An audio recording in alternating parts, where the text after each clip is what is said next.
puja dan puji syukur atas kehadirat Tuhan Yang Maha Esa, karena atas kehadiratnya kita bisa berkumpul dalam acara buka bersama dan diskusi kebinekaan dalam keadaan sehat walafiat.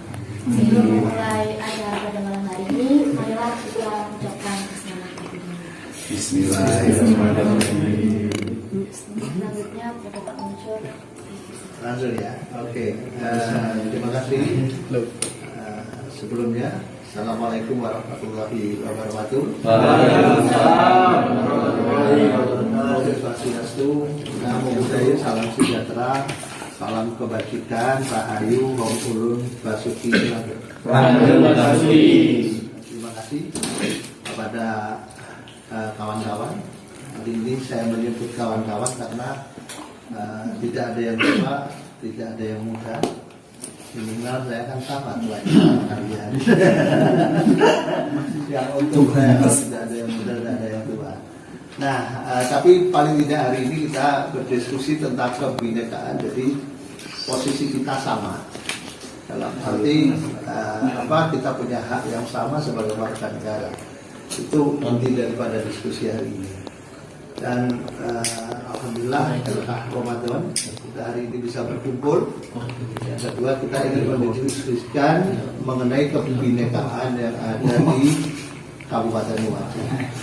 Nah, seperti yang kita ketahui, kawan-kawan, adik-adik, kawan-kawan, Bumbung, Karina dan para sahabat mungkin yang pada hari ini, pada malam ini, bahwasanya Kabupaten Lumajang itu kan kabupaten yang agak lengkap Bhinneka Tunggal Ikanya. Dalam arti agak lengkap. Yang pertama, kita punya elemen agama Islam yang mayoritas di Lumajang. Yang kedua juga kita punya elemen yang cukup besar juga, elemen yang beragama Hindu. Yang mana ini saudara-saudara kita yang beragama Hindu ini adalah penganut agama dari zaman kakek moyang kita zaman dulu. Mungkin kakek moyang kita pasti dulu agamanya sama. Dan kemudian ada yang masuk Islam, ada kemudian yang Kristen dan sebagainya. Nah, ini kebetulan saudara-saudara kita di dataran Semeru seperti itu, agamanya masih banyak yang beragama Hindu.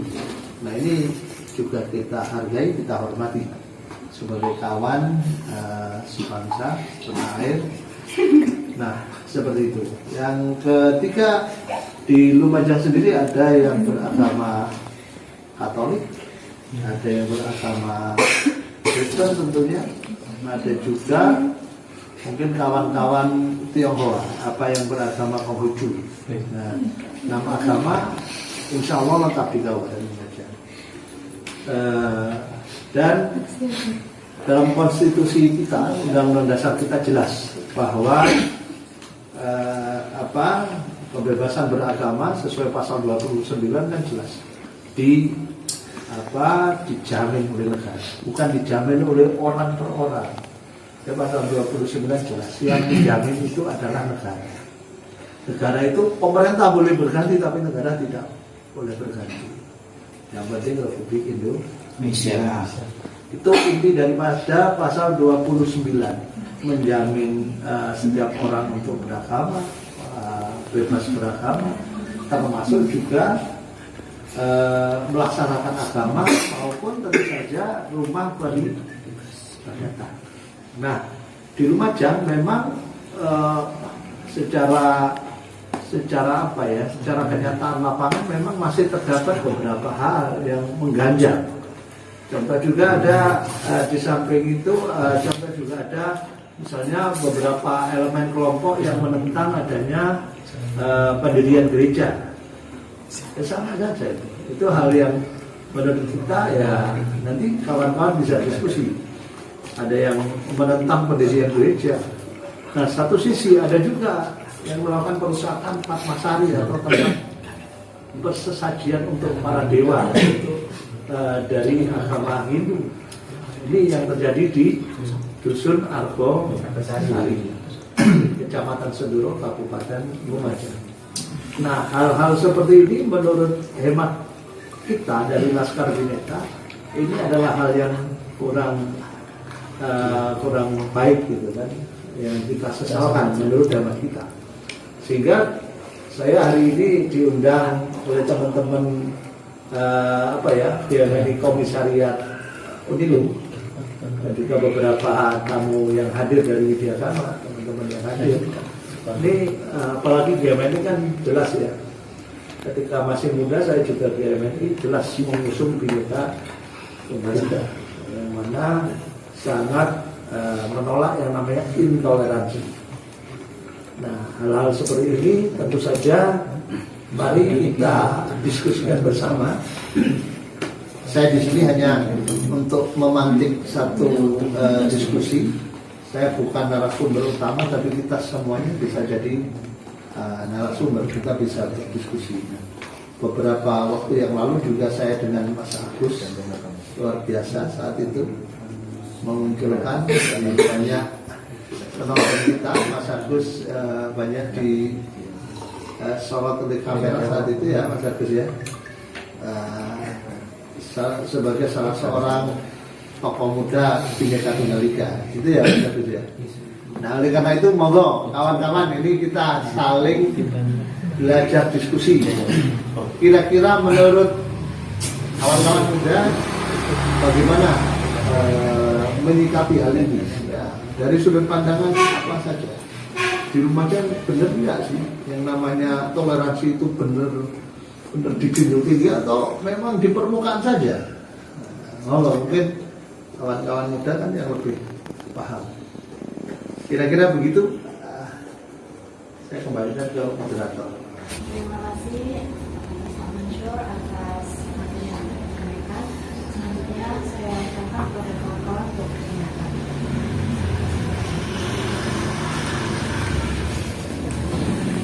Ada yang berpendapat? Untuk biar diskusinya kita belajar diskusi. Bagaimana?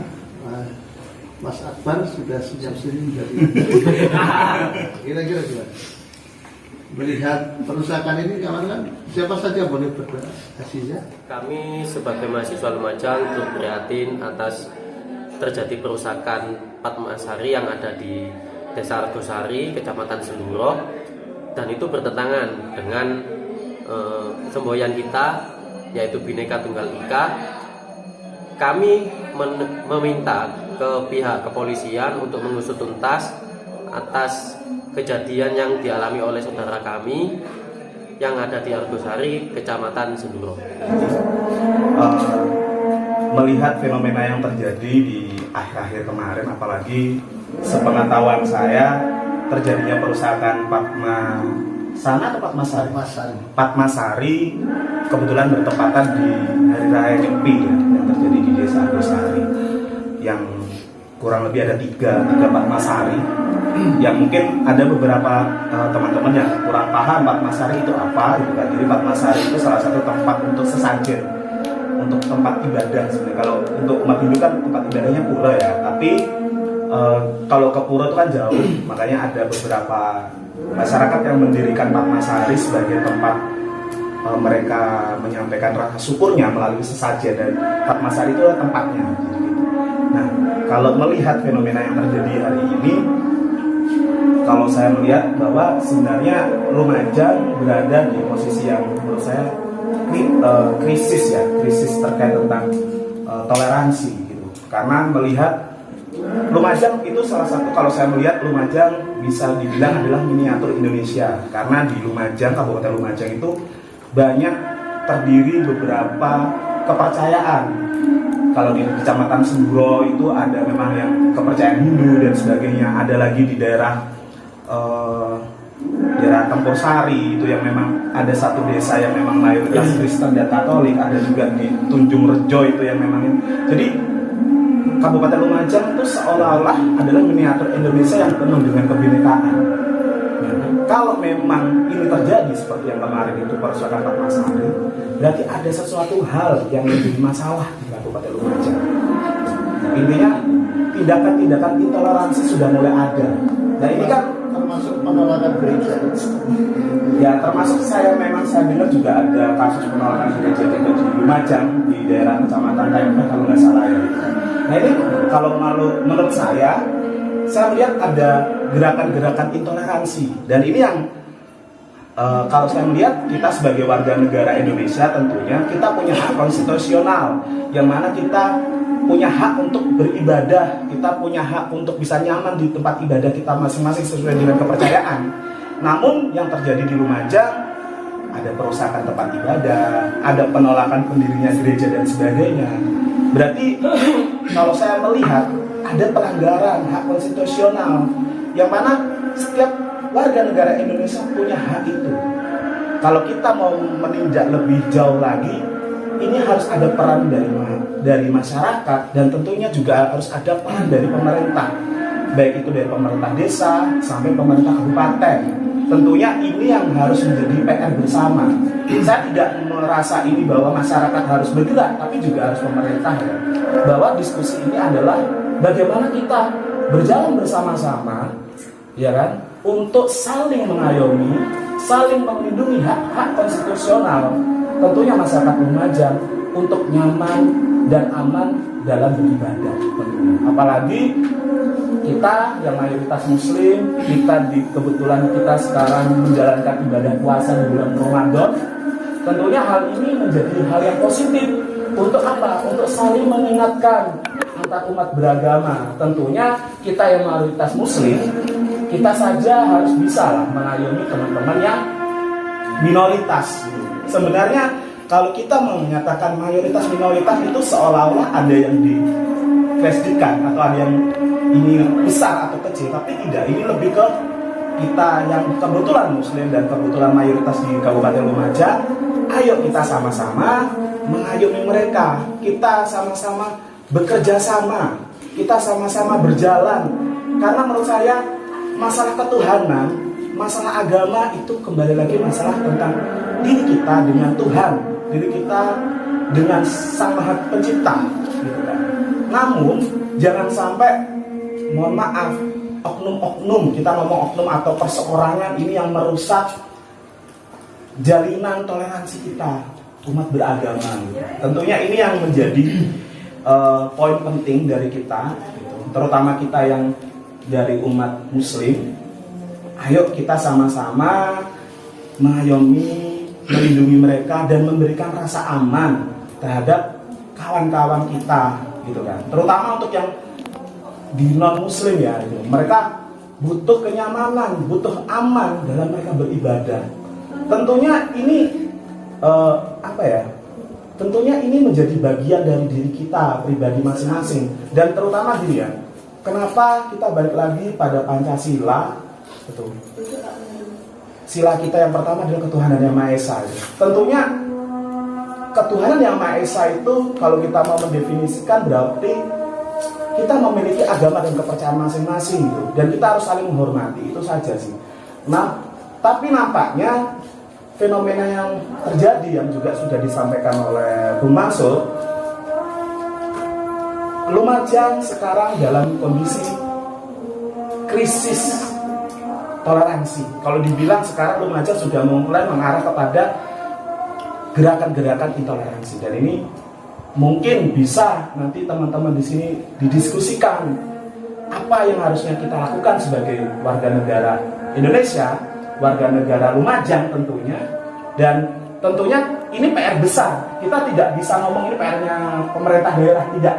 Kita sebagai masyarakat Lumajang tentu ini PR kita semua. Ini PR kita bersama.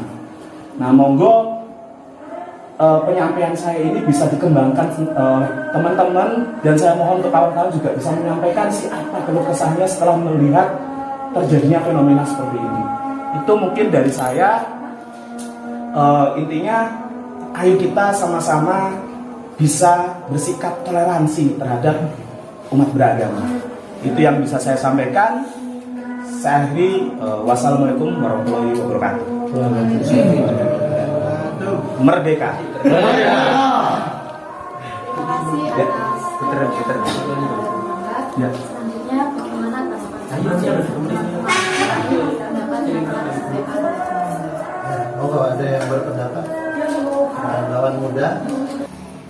Assalamualaikum warahmatullahi wabarakatuh. Waalaikumsalam.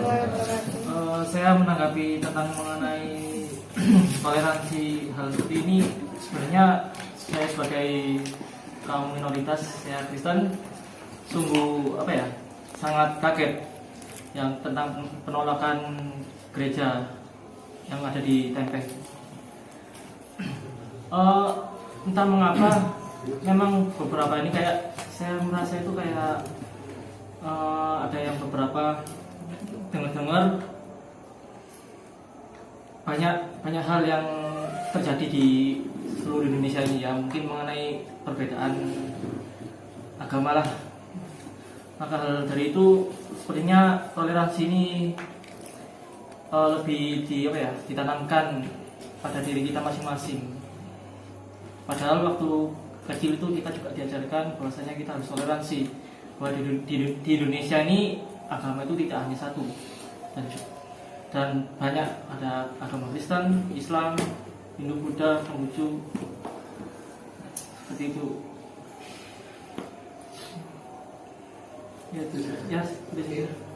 Ya, perlu saya tekankan.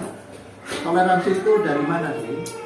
Dalam sejarah kita itu ada yang namanya ini kawan-kawan pernah lihat burung Garuda nggak? Di situ kan ada tertulis Bhinneka Tunggal Ika, dan itu Bhinneka Tunggal Ika itu diambil dari satu kitab namanya kitab Sutasoma yang dikarang oleh Empu Tantular, yang mana judulnya itu kalimat lengkapnya adalah Bhinneka Tunggal Ika Tanhana Dharma Mangula. Meskipun berbeda-beda tetapi satu jua, tidak ada dharma. Dharma itu agama yang berbeda, karena saat itu mengarah kalimatnya adalah ke agama. Jadi di Majapahit kebetulan saat itu ada dua agama yang banyak diikuti. Satu adalah agama Siwa, itu kalau sekarang Hindu, kalau dulu namanya Siwa. Yang dua adalah agama Buddha. Namun pada zaman Majapahit itu tidak harus dibedakan mayoritas dan minoritas. Buddha lebih kecil, lebih minoritas, tetapi di zaman kerajaan Majapahit itu tidak dibeda-bedakan antara Hindu dan Buddha. Perlu diketahui Raja Majapahit namanya Hayam Wuruk itu Hindu atau Siwa ya. Patihnya namanya Patih Gajah Mada itu Buddha. Tapi mereka bisa bekerja bersama, mereka bisa membangun tempat ibadah bersama, mereka juga mengadakan perjalanan bersama. Jadi itu riwayat toleransi di Indonesia secara historisnya itu berasal dari zaman yang lebih lama lagi, ada zaman Empu Sendok, zaman Raja Sanjaya gitu ya. Di Borobudur itu, sebelum Borobudur itu tahun 700 itu sudah ada toleransi di antara kita. Dan sampai hari ini masuknya Islam di tanah Jawa juga tidak seperti yang sampean bayangkan. Masuknya agama Islam harus orang pakai surban, tidak juga. Jadi masuknya agama Islam di tanah Jawa, Kanjeng Sunan Ampel itu sangat dalam. Jadi orang boleh pakai gamelan, orang membuat yang namanya pujian itu ya. Makanya ada lagu Tombo Ati karya Kanjeng Sunan Bonang. Karena Islam itu disebarkan melalui daerah-daerah Campa, daerah-daerah Cina bagian selatan. Seperti itu. Jadi masuknya Islam itu tidak ke Arab-Araban, tapi masuknya Islam di tanah Jawa sudah bercampur. Jadi wajahnya sudah tidak Timur Tengah banget. Sampai di Jawa juga kita sudah terbiasa menerima perbedaan. Itu masuknya Islam di Indonesia. Ini menjadi dasar sampai hari ini agama Islam di Indonesia agama yang sangat toleran. Pada zaman Demak, kemudian nanti kalau kerajaan-kerajaan itu ada kerajaan Pajang, ada kerajaan Mataram yang namanya kerajaan Mataram itu sangat percampuran sinkretisme, kadang-kadang percampuran antara Jawa dengan kepercayaan lama dengan Islam itu masih kuat. Bisa kawan-kawan lihat Masjid Kudus Masjid Kudus itu menaranya itu loh, menara yang sangat identik dengan menara-menara zaman Majapahit. Seperti itu kira-kira begitu. Dan hari ini simbol kita Bhinneka Tunggal Ika dalam burung Garuda. Ini mesti kita hargai. Paling tidak itu historisnya ya, biar kawan-kawan muda tahu. Nah, terkait setelah kita sepakat bahwa kira-kira sepakat nggak hal ini tidak boleh terjadi lagi. Sepakat ya, bahwa ini hal yang tidak baik yang patut kita sesalkan gitu kan. Oke, berarti BMNI dalam ini diwakili Komisariat Universitas Lumajang Unilu, meskipun pesertanya juga banyak yang dari Wijakama, dari yang lain-lain ya. Ini sepakat untuk menolak hal-hal yang bersifat intoleran ya.